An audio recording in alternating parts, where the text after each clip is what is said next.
Welcome to meeting 5,485 of the Rotary Club of San Jose. All righty. And then today's greeting line, I also missed last week's greeting line. Thank you, Facilities Committee, last week for greeting, and that's Matt Robin, and Matt Robin again for leading our Excitement Committee. Thank you, Excitement Committee. Huh. And if you don't know what the Excitement Committee is, if you're new in the room, that is our big 4th of July spectacular with the San Jose Giants. Hi, Ben. So glad you're here. Thanks for putting that partnership together. Fantastic. All right, we've got a little bit of it's so chatty today. It's like the end of the school year. I love it. I love it. You guys can start throwing paper airplanes at me pretty soon. All right, if I can get the full attention of the room one more time, please. Thanks, Red Badgers. That's you guys too, Tom Bondi. I hear you.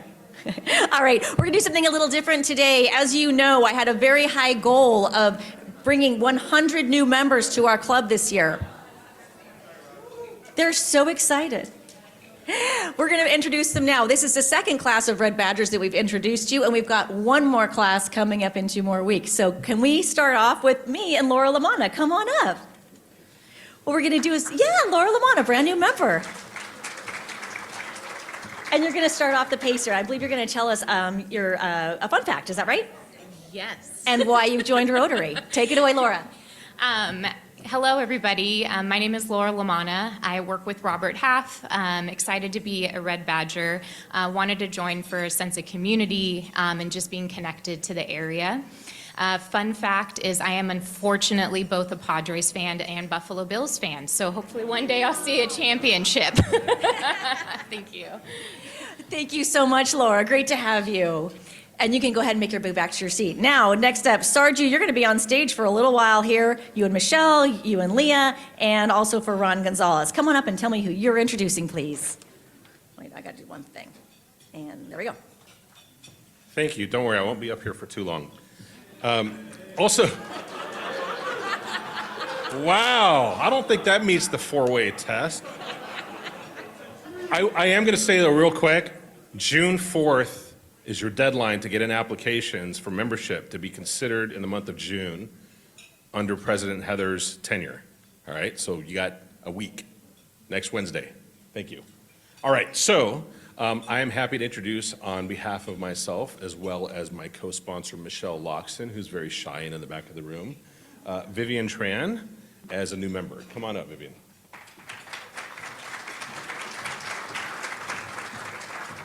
Hello, everyone. I'm Vivian Tran. I'm with Hooper Kapelka Family Law Attorneys. The fun fact I had is I recently had the opportunity to visit Dubai. And reasons why I joined Rotary: 1, I wanted to be a part of the change. 2, Nicholas Adams said that when you become a member, that's the first and last time everyone will stand up for you. Thank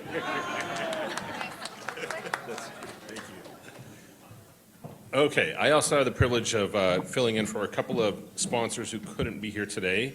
So on behalf of Leah Schnorr, I'd like to introduce you to Rhonda Nurse. Hi, everyone. I just received my blue badge, so I am now in your esteemed company. My name is Rhonda, and I'm the Executive Director of Happy Hollow Foundation, and I'm so honored to be among Heather Lerner and Amy Pizarro, my predecessors, and I'm here just to represent Happy Hollow as San Jose's happy place. And I joined Rotary because that's what I heard all the cool kids were doing.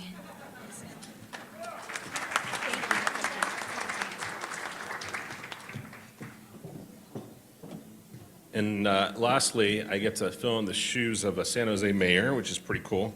On behalf of Ron Gonzalez as the sponsor, I'd like to introduce you to Christine Burr.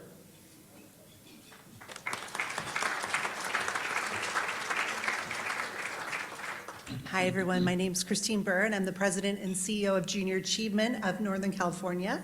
A lot of nonprofit leaders in the room, which is amazing. I'm a passionate, lifelong learner in corporate and in nonprofit. I always followed my path of education, and I joined the Rotary because your commitment to community matches so well with connecting real-world experiences for high school students into the world of work. So I love everything you do. Thank you. Fantastic. Next up, Tom Bondi. Introduce your member, please. Standing in for Greg Kepperly is Tom Bondi. And so I'm here to introduce Yamei. And Yamei is a nonprofit audit partner with Armanino. And we've worked together for 19 years together with that guy, Larry Kiekler. And fun fact about her, she learned English extremely well when she came here, and she loves to cook. Thank you, everyone. Okay, I came from China. I live here like 20 years, so this is definitely my second home.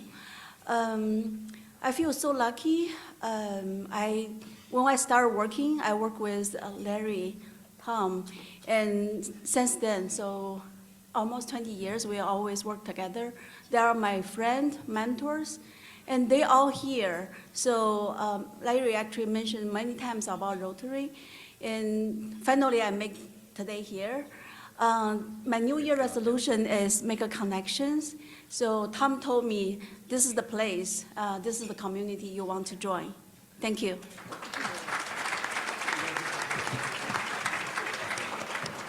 You guys would do me such a great favor. If you haven't introduced yourself to a red badge, look, they're looking for connection, and I'm looking to you to help with that. Make this a friendly room. Thank you. Next up, Richard Adeloni. Come on up, Richard. Hello, hello.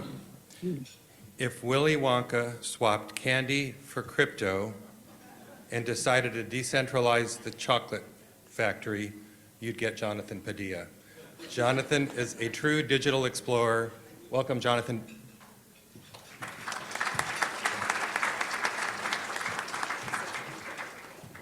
Thanks. Jonathan Padilla. I run a tech company and a research lab at Stanford in the digital asset space. I've spent a lot of time overseas in the UK, Kenya, and China, and the reason I joined Rotary is after seeing all those places abroad, it's time to kind of give back and make San Jose the best city in the entire world. And the fun fact, I'm a Kentucky colonel. I beat the chief of staff to the former governor of Kentucky, who's now the chair of the Kentucky Democratic Party in a game of beer pong. And I had a choice between $20 and being a Kentucky colonel, and I have the photographic evidence.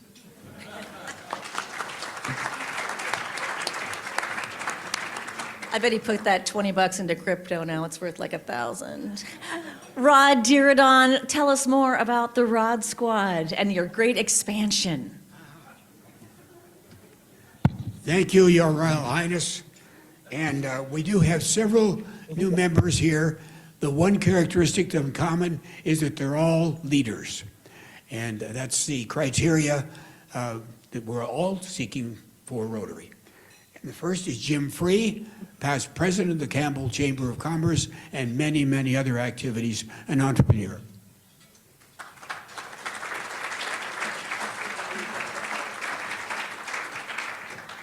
Yeah, I joined Rotary. I'm originally from Colorado, ranch and cattle country, and I came out here on a horse. But anyway, I feel like I'm back in the saddle again. The reason I joined Rotary is because one of the mottos that you have is service before self. And I feel like I'm back in the saddle again right here. Thank you. I'm failing in my duties here. Whoops, is that right? Michelle Zhang is up. That's right. Great, perfect. The next is Michelle Zhang. Michelle is from China. She did her college in China, and she's really becoming an American.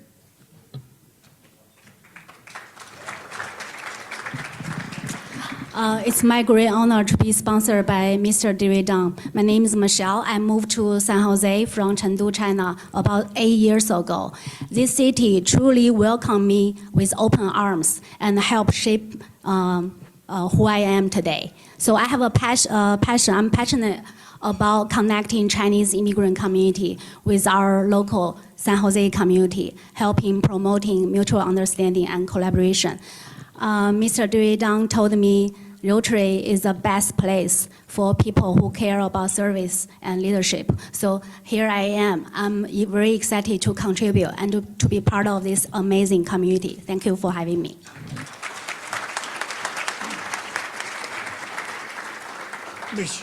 Michelle's friend gave me the flower. Next is Carolyn Wallace. Carolyn is passionate about the Guadalupe River Park.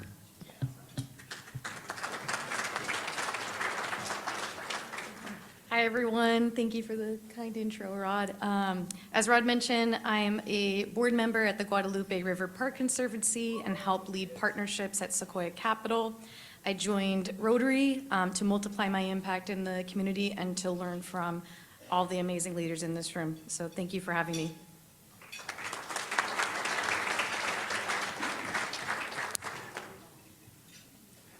The next is Jennifer Van Every.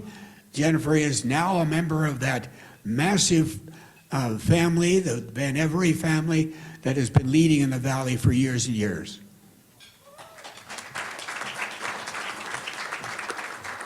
Thank you, Rod. I'm Jennifer Van Avery. I'm the principal of the Van Avery Group, which is a boutique communications firm, and I work mostly with nonprofits and small businesses.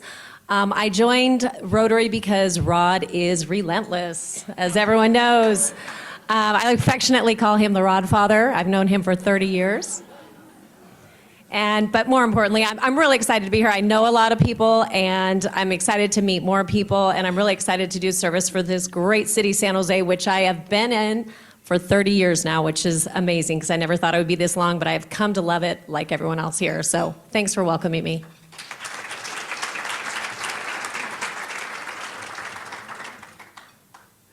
My last for today is Ann Kepner.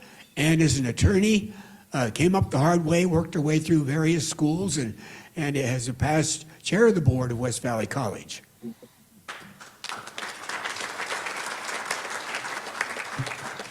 Good evening, or good afternoon. Sorry, I wasn't at the Excite ballpark till midnight last night because my son's high school team won in the CCS semifinals, so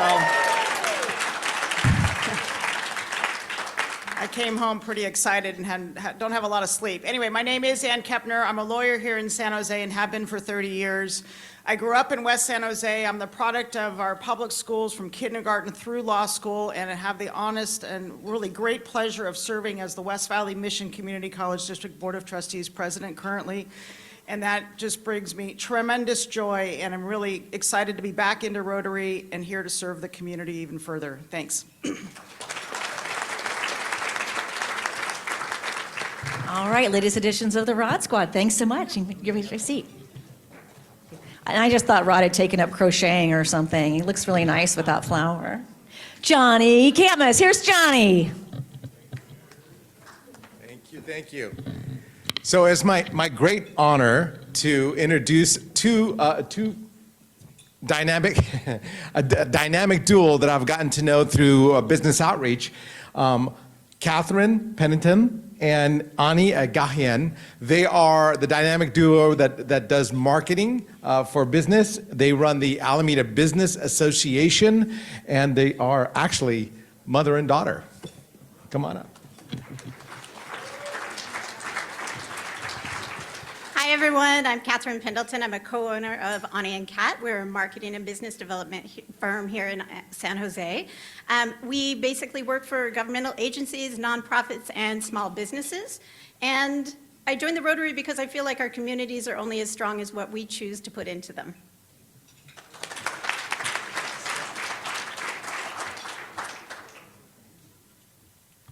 Hi, I'm Ania Gahian. I was born and raised in San Jose, and I live today over by the Rose Garden. I joined Rotary because while I've volunteered for a lot of different projects over the years, I really love contributing to San Jose. It's the place I live in, and it's a place I really, really appreciate.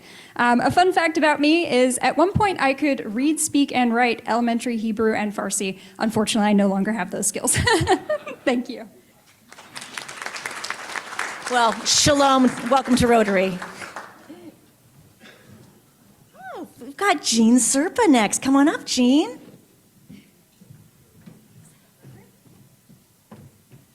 Hi, everyone. Jean Sorpo with for Public Services, and I am so excited today to introduce my friend Milan Valentin.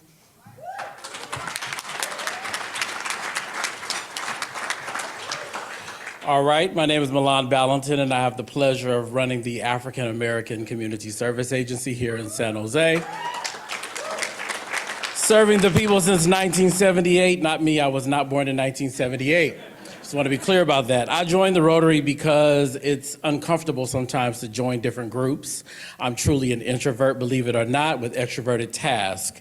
And so I joined to learn about myself and my leadership, but also about humanitarian service. As when I started my job, I started with a 1.5 staff and had to grow that in order to serve the people. Fun fact about me, which is not written up there, but that's okay, is I'm a part of the M&M factory. My grandmother's tradition was all her grandchildren should have M, so every M is probably in my family, or will be eventually. And then the other fact is, sometimes I like to sing. So in the words of Louis Armstrong, what a wonderful world.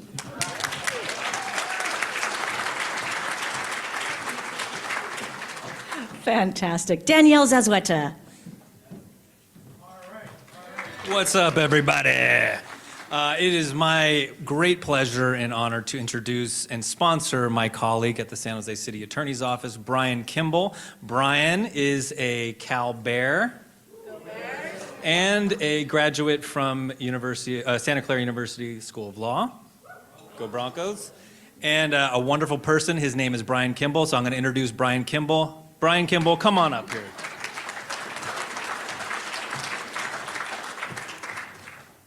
Thank you, Daniel. Hi, everybody. As you mentioned, I work with the City Attorney's Office. I represent their Energy Department, San Jose Clean Energy, doing good work out there. Daniel highlighted all the wonderful things about Rotary to me for so long, I had to come and see it for myself. But from what I could tell after just a few meetings, it's mostly a bunch of overachieving do-gooders trying to make their community better. It turns out I'm into that, so thank you for having me.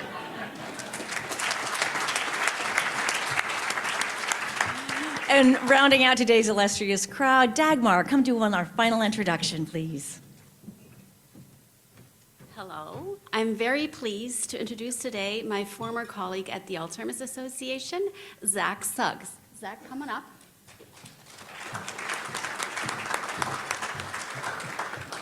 Thank you. I decided to join Rotary simply because when I was asking Dagmar and some of the donors and constituents we work with, where's the place to be? They said it was Rotary.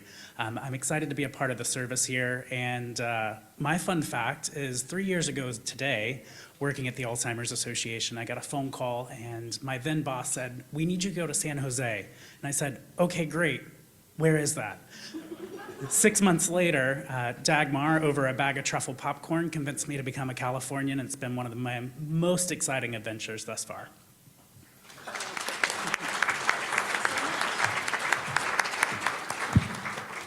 And that concludes our introduction. You know, we have a tradition here, before I messed it up, was we would introduce their own time, and then we give them the standing ovation. Can we revive that tradition of a standing ovation for these new Red Badgers?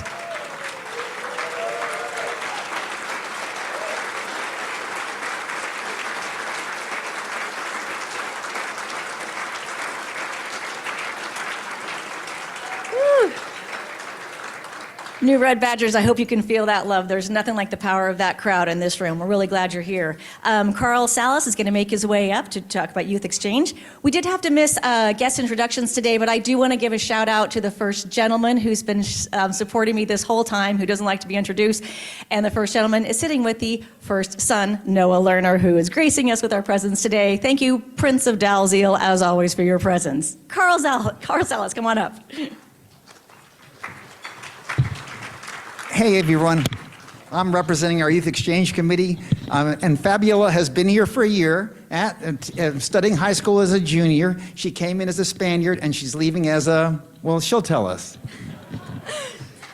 Hi everyone, I'm Fabiola, I'm an exchange student and I'm leaving in 2 weeks. Although I'm excited to return to my home country of Spain, I'm here to tell you how an awesome experience this year has been for me. One of the things that I enjoy most at the school is being part of the cheer team. It was one of my dreams before coming here, and it has come true. I love being on the sidelines at the football games, learning new cheers, and performing at every game. And it's also incredible how much this year has changed me. I have learned how to manage different situations and how to make decisions for myself. I have definitely progressed as a person, and I have become more mature. I'm going back home as a totally different person. Thank you. And she knows American football now, my favorite. Thank you. All right, Jeff Poley, you know what to do because I'm calling up Larry Stone to introduce our speaker.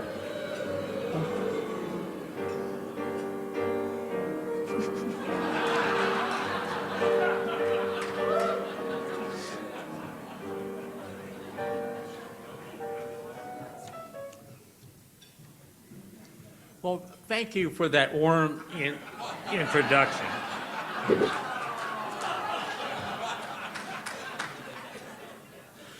All right. Well,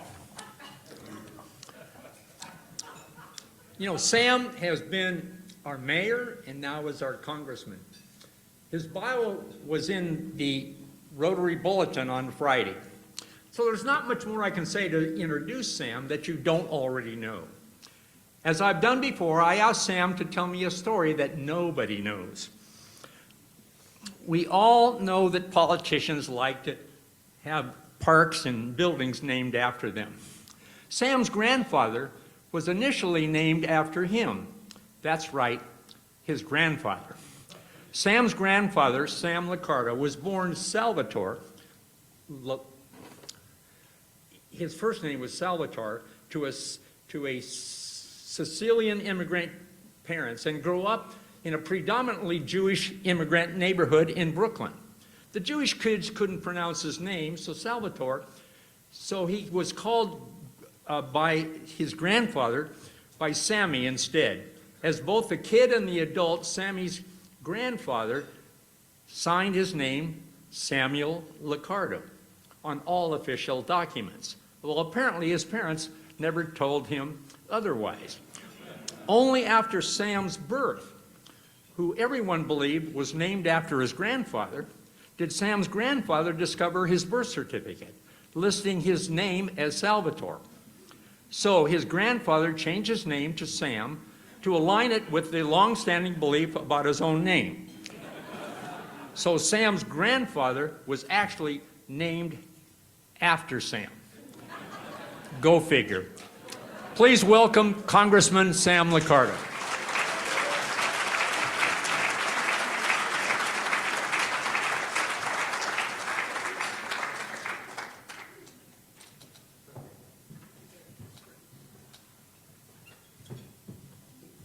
Thanks, Larry. Love the props. We've got to make sure we get one of those for me too, please. Thank you. Well, hello, Rotarians. It's great to be home. Nice to see you all.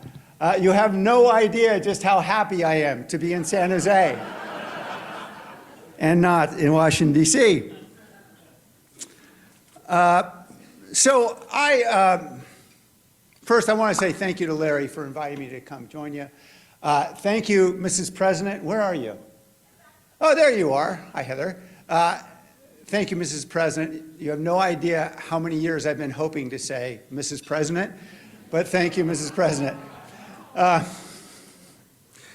am proud to be a recovering Rotarian.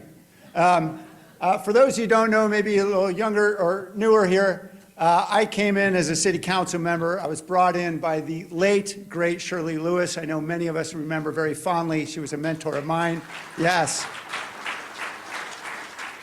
And although Groucho Marx said never join a club that would have me as a member, I overlooked that fact and joined anyway. And I was thrilled to be part of this club. And then after I left office, you all kicked me out. Actually, you didn't kick me out. I had a job up the road at Stanford that kept me busy. So in any event, I'm thrilled to be back here, and particularly out of Washington, D.C. I have gotten off to a bit of an auspicious start in Washington. Many of you know there's a bit of a seniority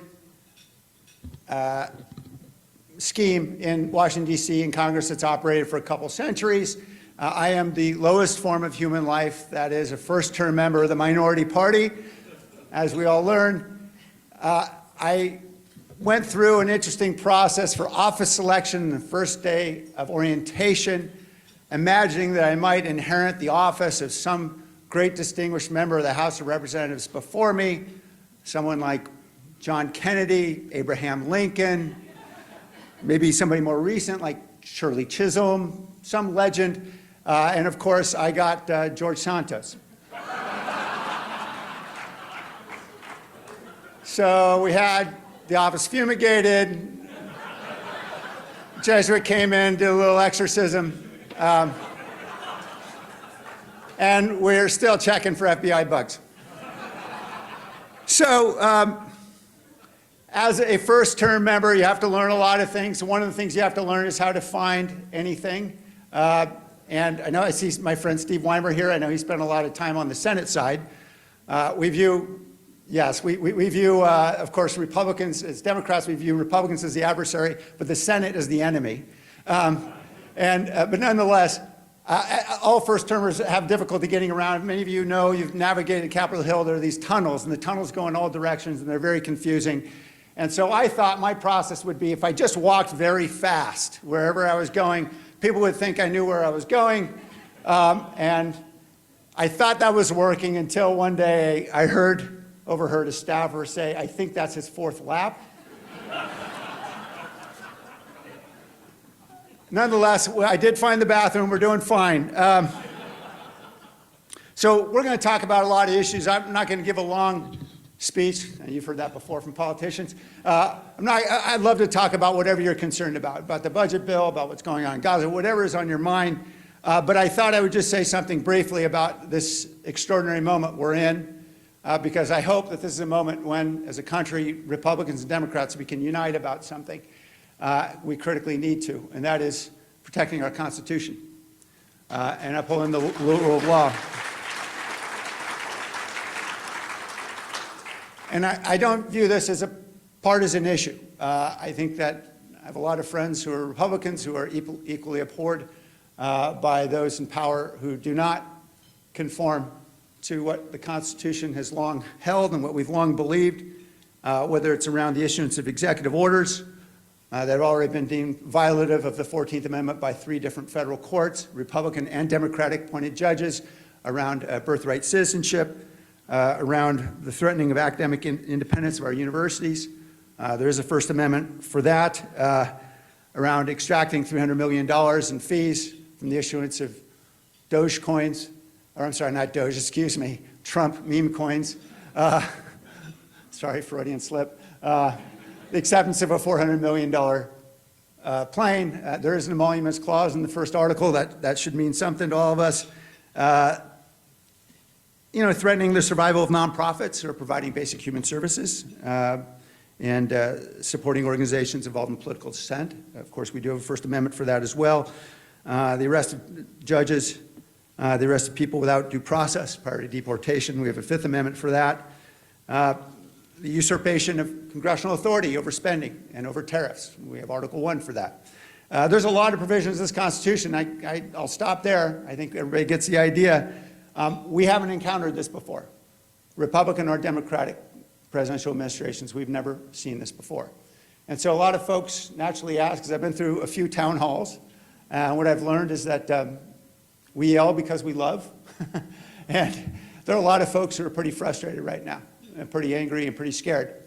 And there's good reason for all those emotions in this moment, particularly as we think about our constitutional order and what we must do in this moment to ensure that this country can continue to be the wonderful place we all love, that protects individual freedoms, where we all know there is a rule of law. And more important than any one person, there is the rule of law. So what in the world are we doing about it? Well, what am I doing about it? I'll tell you what I'm doing. I won't speak for anybody else. But it's essentially a three-part strategy, because every speech needs 3 parts. And that is to legislate, to litigate, and to communicate. So I'll start with legislation. The legislation I've been working on really falls into three buckets, roughly. One is doing everything I can to try to encourage my friends on the other side of the aisle to stiffen their spines and stand up on issues at least that I know they care about, that I also care about. So working with, for example, some other first-term members, like, for example, Jeff Hurd is a wonderful Republican in Colorado who worked with Don Bacon to introduce a bill to bring tariffs back to Congress, where Article 1 says it belongs, to be decided, because I think some of us share the view that the president has clearly exceeded his emergency powers, since he says the emergency is essentially a trade deficit that started sometime before I was born. And apparently we've been under that emergency ever since. That has justified the imposition of these tariffs under a law which makes this narrow exception to give the president that power. So I co-sponsored that bill immediately, and we are hoping we can build Republican support on that bill and hopefully, with a discharge petition, take it to the floor. That's a long way off, I'll be honest with you. We've got a long way to go. And I suspect it will probably take a change in what's going on right now with the approval ratings for this president, a continued diminishment before we're going to see more folks willing to step up. But I appreciate the courage, and I think we need to reward the courage of those who do step up within their own party. Second reason why I introduced legislation is to communicate to the rest of America, and I say to the rest of America because some of us read the New York Times and some of us don't, right? And we know that because of the atomization of news and the provision of news in this country, there are two realities, unfortunately, in this country. And so we need to find more ways to be able to communicate across that news divide. So back in February, I introduced a bill called the Meme Act. It's not a terribly novel notion, but the idea is that federal officials, whether in Congress or let's just say the President of the United States, shouldn't be involved in issuing securities, commodities, or digital assets. Because we all understand how these could be abused, right? For example, if Justin's son, who is under federal investigation and in fact in civil enforcement action, he's a Chinese national, lives offshore, was under investigation by the SEC, and of course invested $75 million into Trump's meme coin, and weeks later that enforcement action has been stalled remarkably and put on hold. So I introduced that bill for a simple reason, which is we included in the press release in the very first paragraph what we had learned through the Wall Street Journal, which was that there have been 760,000 Americans who invested in Trump's meme coin. 760,000. And they calculated those Americans had lost collectively $2 billion in a pump and dump scheme that benefited Trump and his family by about $300 million. The problem was folks on the other side of the news divide aren't hearing that. And they may have lost money thinking they were the only ones. So we put out the press release. It wasn't going to make CNN, I knew that. But what it did make was about 100 different cryptocurrency newsletters, online, websites, et cetera, so that we could communicate to an awful lot of folks that they'd just been had. And they needed to know that. They weren't alone. So that's the second way that I'm trying to legislate, is trying to communicate across this divide, because you probably noticed we don't really have the votes to get a lot passed right now. The third way we're trying to legislate, at least I'm trying to legislate, is to try to put in place those pieces of legislation we're going to need to get over the goal line as soon as we have the opportunity. And that opportunity may present itself as soon as, well, we have a president whose popularity nosedives and some Republicans are willing to jump in, or perhaps when we take over in 2026, as I hope I should say. So about 3 weeks ago, I introduced a bill with the support of 50 of my colleagues called the Protecting Our Communities and Constitution Act. And the idea was, let's ensure that appropriations laws, which are passed by Congress, signed by the president, are actually complied with. So DOJ cannot simply come in and decide, yeah, I didn't like that law so much. We're simply going to eliminate this agency without consulting Congress, fire everybody, and we'll let everybody else figure it out. The point is, Article 1 says Congress has the power of the purse. That's the Constitution, so let's abide by it. When we have the opportunity to put that legislation in place, obviously with a majority, or under the right circumstances, we need to move because we need to ensure that we don't face authoritarian push again and again and again. Clearly, there's a playbook at work here, and we don't want to see it reused. So that's what I'm trying to do in terms of legislation. On litigation, I'm a recovering lawyer. I know we've got a few others here. We have been working side by side with a lot of great groups, including Public Citizen, ACLU, many organizations you're familiar with. Democracy Forward has been a real champion in bringing lawsuits to try to slow or stop some of the worst of the abuses. We have now seen Republican and Democratic judges issuing 179 injunctions against this administration. 179. By the way, that's in roughly 4 months. That's more than any administration's faced in 8 years. 179 injunctions. These are the stories that are not often told on the front page, but I would say our courts are holding up in a big way. And I want to certainly thank the many judges and lawyers here who are passionate about upholding our Constitution. Thank you. Y'all don't get thanked much in public, so definitely want to do that. So I'm part of a rapid response team in the legislature. We send amicus briefs to support many of these efforts. We help in coordinating resources, provide information, strategy, et cetera. So it's a lot of recovering lawyers like me all working, pretending that we're lawyers again. The last tenet I said was legislate, litigate, and communicate. Well, communication is critical here, right? We are a divided country, and we've got to find ways to be able to hear one another, and we've got to find ways to communicate with one another. So an important issue, I think, for my party is to focus. We need to focus on what the folks who are most persuadable care about. And we know there aren't a lot of persuadable folks left in this country. Maybe 5 or 6% of the voters, I don't know exactly. But we know one thing they all care about, which is paying their bills. And so I know there's been a lot of frustration. I'm hearing it at all the town halls. Why aren't you talking about this? Why aren't you talking about Trump being a crook? Blah, blah. We got to focus. We can't swing at every pitch. People knew that Trump had been indicted 4 times before they elected him in November. They knew he'd been found by a civil jury to commit sexual assault before they elected him in November.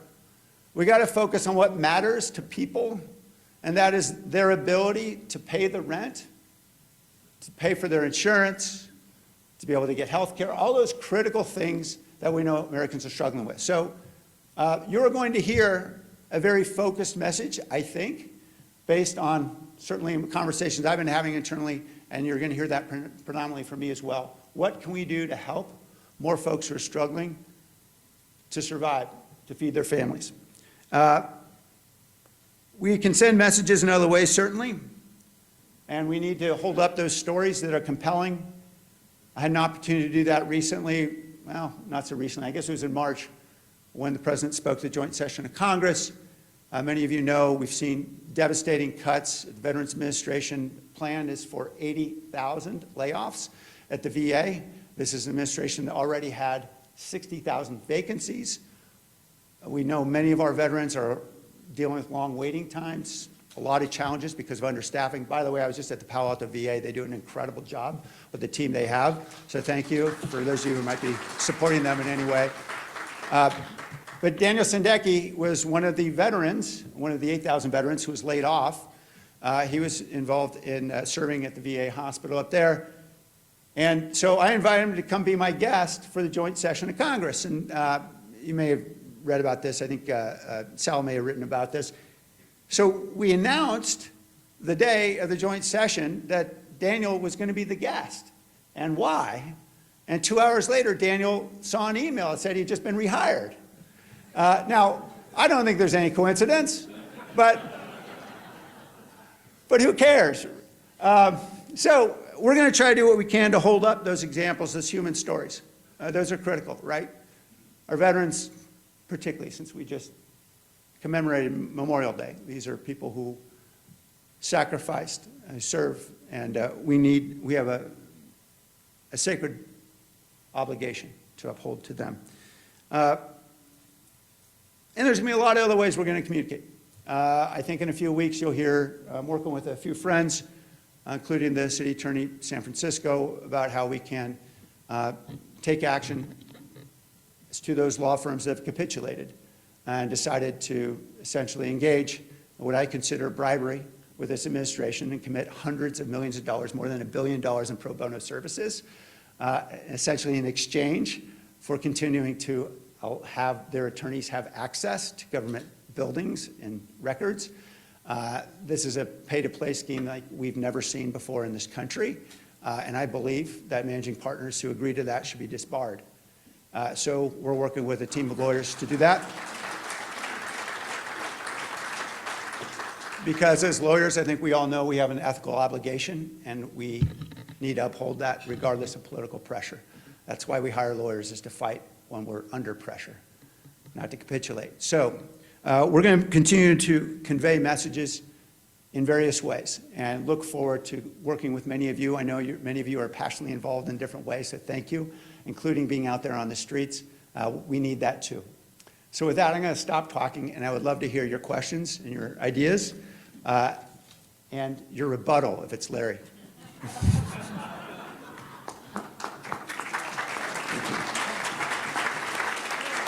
There. You know, we've got the traveling red badgers with mics. I didn't introduce you earlier. I know Paula Ball is one of them. There you go, Paula. And we've got Laura Lamana. All right, whoever was first to stand there. Looks like it might have been Lisa Millette. Anyone grab? It looks like the winner is Matt Bell. Hi, Matt. Hi, Sam. Great to see you here. Thanks for what you're doing, for being there fighting the good fight. Not an easy first term for any Congress member. And if any of you are not following Sam on social media and watching all of his daily reports, you should tune in because it's really great. I have a million questions. The one, though, that I will ask and let other people ask some questions is, where are the effing patriots right now? I mean, why can't we get 3, 4, 5 members of the majority party to just come over and have some guardrails, some protections of all the things that are going on? And I guess my question is, it's always, well, you know, they'll run someone against them and they want to keep their jobs. But isn't it more than that, or is it? And what are you hearing directly from those members? You know, I'm not in those conversations directly. I have a lot of conversations with colleagues on the other side of the aisle, intentionally, in the elevators, in the gym, 9 o'clock at night. Republicans work out a lot more than Democrats do. They're in much better shape. I've noticed that. They're younger, they're fitter, so we got to work on that. So, but it's all like men, but anyway. So, I don't want to, I know whatever I say here will be taken, I'm sure, as Liccardo stating as fact, and so let's be clear. I can't speak for every Republican, certainly can't even speak for every Democrat, but I think it's more than political pressure. When Joni Ernst stated very publicly her objections to Pete Hegseth being nominated, and for very good reasons, right? Hegseth is not the most qualified Secretary of Defense we've ever had. There was public reports that she's physically threatened. I don't think it was Hegseth, but I think there are extreme groups who feel it's their job to do the bidding. I don't think it's necessarily coordinated by Donald Trump or anything like that. I'm not accusing anybody of that. But look, David Valadao was threatened over his vote after January 6th by several groups, I'm told, about the impeachment of Trump back in 2020. There's a lot going on here that we're not seeing. Maybe we'll read the book in a couple years and understand it better. But certainly, yes, it is political survival. But I've also had colleagues of mine say, you know, Sam, I've got a lot of kids. You know, my response is, I want those kids to grow up in democracy too. This is a dark moment. It's a dark moment. So we've got to find ways to reward those who do stand up. I've actually been talking to some donors about how we protect those who are facing far-right challenges when they're willing to stand up and say, hey, wait a minute, this isn't constitutional. And we've got to also understand that there may be more at stake than just politics. Thank you. We've got Brad Barron to your left. Hey, Sam. Brad. So, we've been talking about deficits and interest payments for decades now, but it seems like things are finally getting serious. My understanding is our interest on our debt is now bigger than the defense budget. Right. So, can you just kind of explain your viewpoint and Yeah. where we stand and what are we going to do? Because, I mean, Yeah. it's starting to get a little scary. Yeah, actually, I just wrote an op-ed on this, and we'll see if it gets published. But basically, it's that Democrats need to become the party of fiscal responsibility because it ain't happening right now. I know that hasn't been our traditional role, but it's pretty desperate. We've got a little more than $36 trillion in debt accumulated already. This bill that just got through the House by one vote, which was entirely a party line vote, although two Republicans voted against it. Again, courageous enough to say we care about the deficit and the debt, to not vote for it. You heard a lot from Democrats wailing and gnashing of teeth about millions of Americans getting pushed off of health care, Medicaid, losing access to food, 3 million children losing school lunches. All that is true and very real and very painful. In addition to that,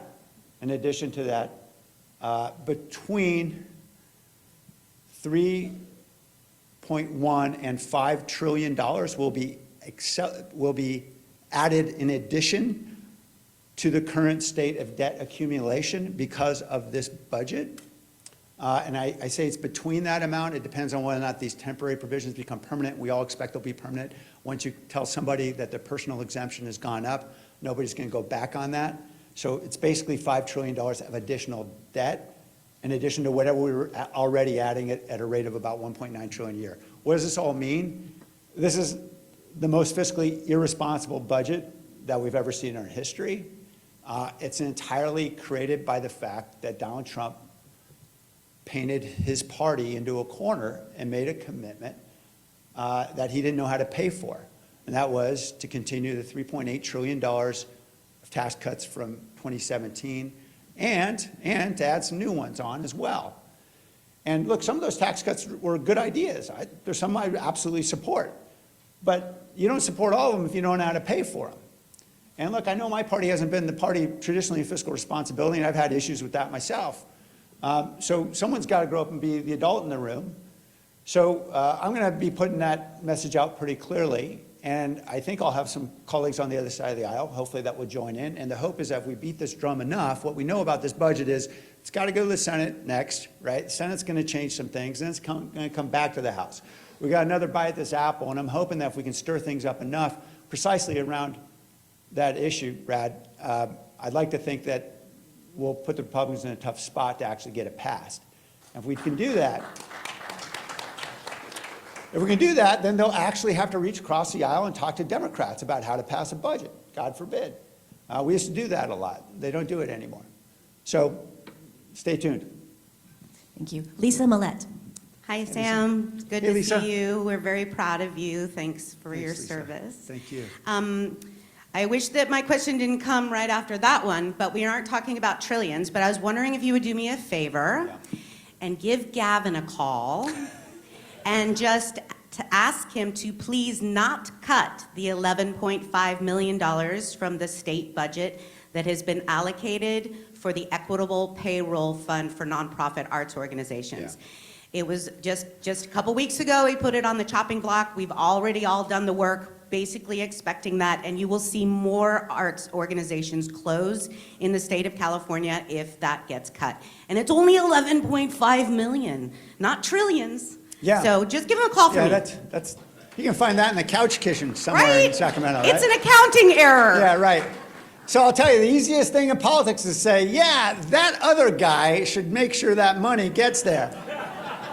As I'm representing a government that's running a $36 trillion debt. But point's well taken. Let's grab Barbara Martian and then Leah. Hey, Barb. Hey, Sam.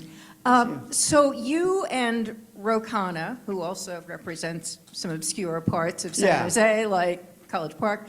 Nobody knows where our districts are, by the way. It's an absolute crazy. mess. No idea.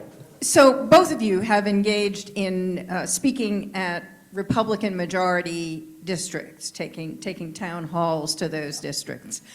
I'm curious, I know Democrats in those districts probably come out like crazy. Do Republicans come out, and do you think any actual dialogues have resulted from this venture? Bluntly, not yet. I wish I could say that was the case, but it's pretty blue turnout. Specifically, I was in Kevin Kiley's district, and we'll plan to do another one of these very shortly. It was in Roseville. And I can't speak for Roe, but I'm guessing it's true there as well, and certainly other folks who may be to the left of me in the party, folks like AOC, are definitely not going to turn out Republicans. And, you know, part of the challenge is we're relying on local community groups to get the word out. And I think, you know, we're going to try to pivot and use different approaches, relying on nonprofits, for example, to talk about, let's face it, healthcare, you know, basic issues in a non-political way. Let's actually talk about those. Maybe we can get more of a mixed crowd out. But right now, we're still in the same echo chamber, and we got to get beyond that. Great question. Thank you. Thanks. Leah Tennisgetter. And if we can get a microphone over to that end of the room, would be great. Hello, Congressman. Thank you for being here. Good to see you, Leah. Thank you for your approach, and thank you for staying accessible to us. That really does make a difference. My question is going to come from an event yesterday that a few of us attended. We had Kellyanne Conway on the stage, and there was Gavin Newsom on the stage, and a number in the Cool, middle. I'm glad I This missed is Bay it. Area Council's event. Jeez. Derek Thompson was there. He's the co-author with Ezra Klein of Yeah. a book called Abundance. Yeah. And there are questions in there that are helpful to ask ourselves around, did we, and I don't know if that's Democrats, but I'll put it that way, kind of put ourselves in a position to cause the country to go into a place of frustration, not understanding the unintended consequences from some of the legislation we've passed. Yeah. I'd appreciate your thoughts on that from local and to federal. Yeah, I think, you know, Derek and Ezra wrote a good book. I encourage everyone to read it if you're interested. I think yes, and I guess I'd say yes and because there's, look, I think probably every Democratic mayor in the state would say how frustrated they are, and they're just trying to get housing built, trying to get transit projects built, dealing with CEQA, you know, a whole host of challenges, ways we tie ourselves down when we're trying to address the climate crisis and the housing crisis and lots of other things. And by the way, I'm not saying get rid of CEQA. I'm saying, I think we all have been saying for many years, we really need to reform some of these restrictions. And I'm hoping that this is a pivot moment for the Democratic Party. You know, this isn't the first time folks have said it. I think they say it better than most. But an awful lot of folks, including myself, have been saying this for 15 years. As a party, I think we need to get out of our own way. And it's what Ezra Klein calls everything bagel liberalism. In every project, we cannot solve every problem. So let's just try to focus on solving one or two problems and be able to actually get something built. So I think that is a particular concern as we think about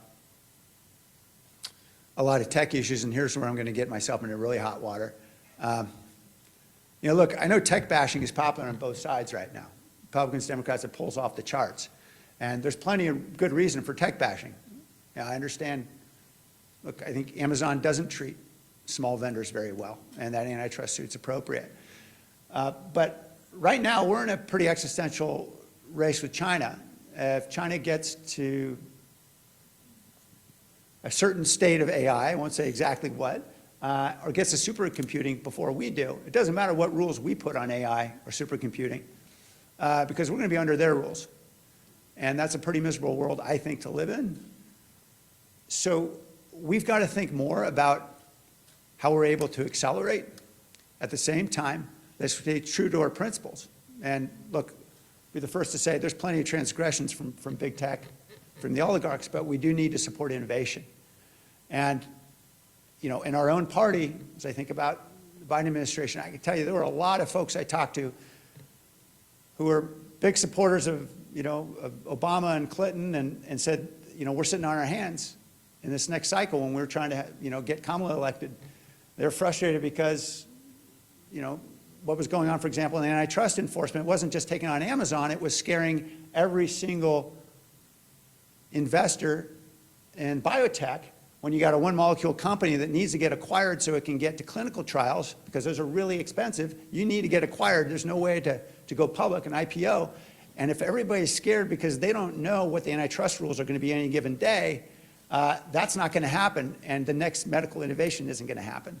And so we need to understand on our side much better what we're doing to hold back the critical innovations and the critical infrastructure that we all need. And frankly, I don't think that was why we lost in '24. I think we lost, frankly, because people couldn't afford to pay bills. And usually the party in power loses when that happens. But I'm sure there's plenty of smarter people who know better than I do. We have time for one last quick question. Lamb, I'm going to give it to you. Oh, or Dave. I hadn't heard from Lamb yet. Dave Peterson. There you go. Sam, thanks for being here. The 4 congresspersons represent San Jose and its surrounding communities, and I'm maybe one of few that actually watches those borders, so there might be a few of us. The question I have is, I'm not hearing a plan for 2026. We can talk all we want about the controls. California is hated in general by our current administration. So how are we going to take back that power and control that's necessary, at least put the controls in place in 2026? Yeah. Barbara's comment is certainly one part of that, a reading on that with Panetta and yourself getting together on many of those things. So where's the plan, and will one exist for this party to at least gain that control? Yeah, I mean, so I don't want to speak for the Democratic leadership. I've been there for 22 weeks. And shockingly, they're not asking me for advice. Yeah.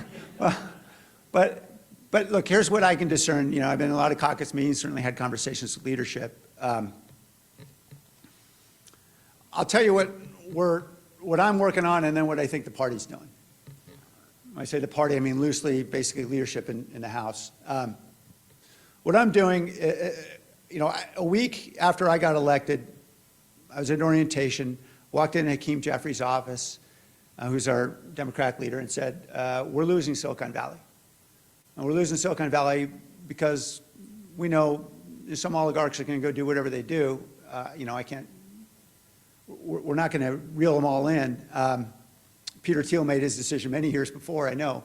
But we're losing a lot of folks who should be with us, have always been with us, and we need to start rebuilding relationships and start getting people to understand the innovation economy. So what I feel like my role has been, because I saw the hundreds of millions of dollars that went from Silicon Valley to the other side, is start to reintroduce folks, and particularly a lot of my colleagues who are in tough battleground districts, bring them out here, get them up to speed on critical technologies, because we all take it for granted because the folks are all around us, but out in Pennsylvania, Michigan, they may not, or rural Michigan, I should say, they may not. So I'm trying to make sure folks understand the issues and get them supported. More broadly, with the party, it goes back to that basic message I described before. We got to be focused on how we help people pay their bills. And that's what we need to be laser focused on, based on what we see those swing voters care most about. And I will say there's reason for hope. Let me give you some reasons for hope, and I'll try to wrap it up because I can feel Madam President telling me I got to move on. A little extra pressure on Okay, there's the pressure. All right, here's some reasons for hope. We're seeing a lot of data telling us that people are starting to get it. We saw the judges' race in Wisconsin went our way. In Pennsylvania, there's a state race, very Republican district that went Democratic. In Florida, 2 House races where we gained, I think, between 10 and 15 points, heavily Republican districts.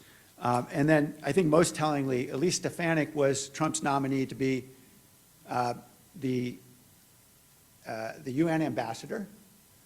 And he pulled that nomination back. And he actually publicly said, we need her in the House of Representatives. Now, she's not in leadership, and she's won every race in her rural New York district by double digits for the last 5 elections. But they pulled her back because I think Trump's seeing the same thing we're seeing in the polls, which are people are getting pretty scared and frustrated.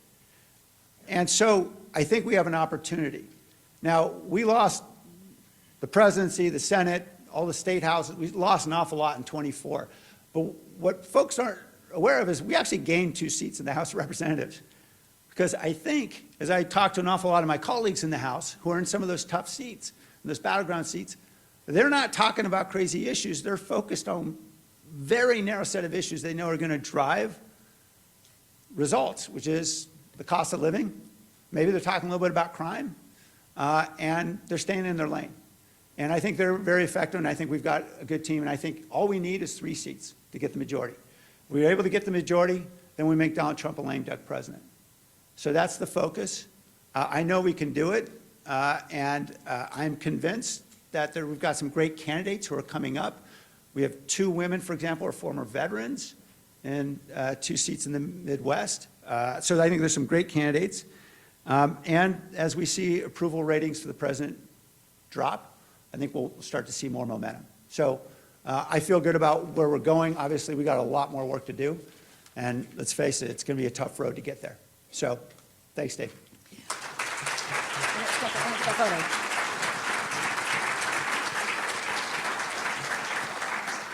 Thank you so much for fitting us into your schedule. A gift has been made in your name to Preservation Action Council San Jose, and I always provide an agricultural gift supported by Carl Silker, and you're getting a bag of premium Chandler walnuts because I'm an agricultural nerd, as y'all know. Let's grab a quick photo. There you go. Thanks, Carl.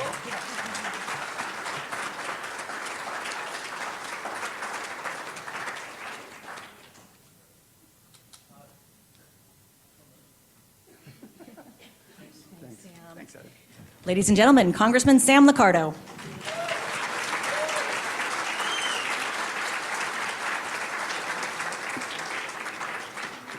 I know I've held you over time here. You don't have to bang out erasers or clean the chalkboard or anything. But next week, we do not have a meeting in this room. We have our annual spring barbecue. Those tickets are on sale. Prices do go up on Saturday, so don't be here. Be at History San Jose for the barbecue. If you're a Red Badger, this is a long-standing tradition. You do not want to miss this. It should probably be required, right?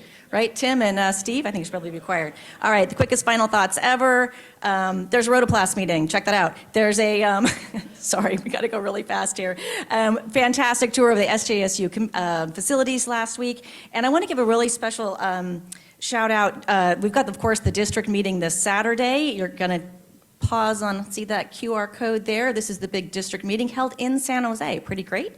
And then I want to give a little shout out to our Rotarians of Action, Suzanne St. John Crane and Dan Orloff and Ed Solis, and we've got Elaine Sullivan for pulling off the Fountain Blues, Blues and Brews. Thank you for bringing vibrancy to San Jose. Yeah, right? Check that out. All right, and there's your barbecue QR code. I'm 3 minutes over. First time it happened this year. I've only got one more meeting to screw that up. So we are adjourned.